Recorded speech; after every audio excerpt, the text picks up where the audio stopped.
Peter Dutton is all but guaranteeing vital upgrades to the Bruce Highway in Queensland after vowing to match Labor's $7.2 billion funding pledge. The opposition leader also plans to ban the CFMEU from all future highway projects. But the government says it's the Australian Workers' Union rather than the construction union that's had involvement in the state's major road infrastructure bills. Joining me now is Employment and Workplace Relations Minister and Queensland Senator Murray Watt. Minister Watt, welcome to the show. So how did this stuff-up happen, the AWU and the CFMEU? Well, good to be with you, Leigh. Look, I think this just shows that when it comes to Peter Dutton, he's always more interested in trying to play politics than in actually helping people.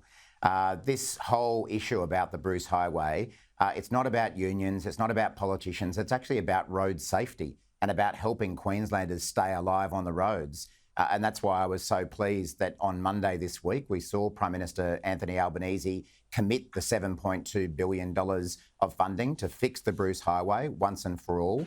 No conditions, no ifs, no buts. It's taken Peter Dutton and his team 4 days to match that commitment. And even now he wants to attach conditions to it, which are meaningless. As you said in your introduction, there's barely a CFMEU member who works on these road projects, the highway projects north of the Sunshine Coast.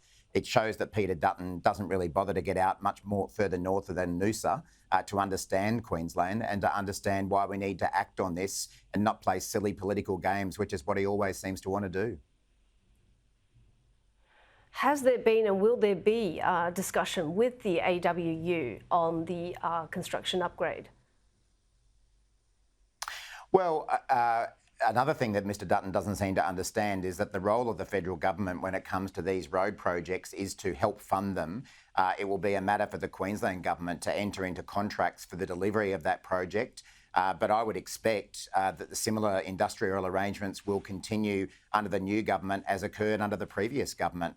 And what that generally saw was that the Australian Workers' Union had coverage and membership when it came to building these types of projects, particularly in regional Queensland. That'll be a matter for the Queensland government to resolve. But as I say, I think this is just another really disappointing exercise in negativity from Peter Dutton, that rather than thinking about the big picture and thinking about Queenslanders, he wanted to try and turn it into some sort of meaningless political fight over nothing.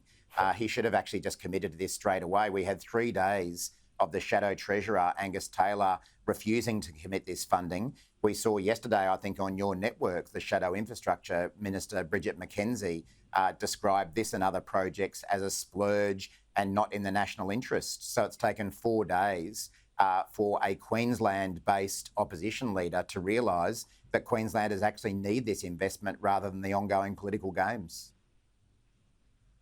Why has there been such neglect and underinvestment in the Bruce Highway? Well, again, that would be a good question to put to any coalition member that you have on the program in the future, Leigh, because there's a very clear difference between the approach that federal Labor governments have taken when it comes to investing in the Bruce Highway compared to what we saw under repeated coalition governments. On Monday, when we announced this funding, the Prime Minister made the point that when he was the infrastructure minister in the Rudd-Gillard government, he significantly increased funding to the Bruce Highway, billions of dollars more than what we ever saw under the Howard government. And again, when the Morrison, Abbott and Turnbull governments got into power, we saw neglect of the Bruce Highway again for years.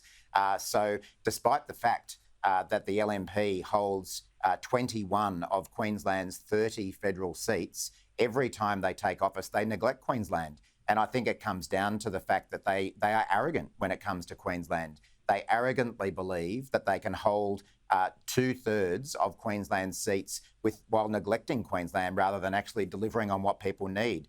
So what Labor has done is take a different approach. We haven't worried about where these seats or who holds these seats. We've just acknowledged that there's a need because Queenslanders' lives matter, and Anthony Albanese and Labor are investing to protect those Queenslanders' lives going forward.